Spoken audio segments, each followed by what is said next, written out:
আছেন রে? সবাই ভালো আছি। আরে কি দাবা করতেছেন ভাই? ভাই মুরগি মাছ করতেছি ভাই আলু দিয়া। তো মুরগি দিয়ে ইয়া ডিটেলস করতেছেন।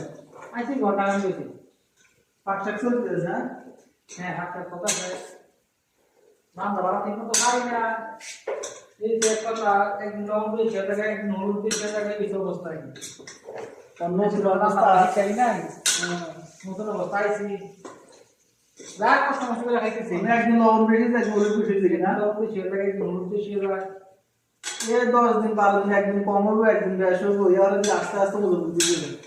যদি 10-12 দিন পাকশাক করলে এরা বুঝে যাবে। দেশে খাওয়ানো মানে রান্না বাড়া করি নাই। আচ্ছা দেশে রান্না বাড়া করতাম তাইলে আমি চাইতে থাকবো। দেশে তো রান্না বান্না তো আন্ডাও করি কারণ এটা আন্ডা আস্তে আস্তে শিখছি 9-10-12 দিন করলে আস্তে আস্তে শিখে যাবে ইনশাল্লাহ। তো ওই নতুন যারা সৌদি আরব আইবে তারা পাকশাক শিখে গেলে ভালো হবে ওকে।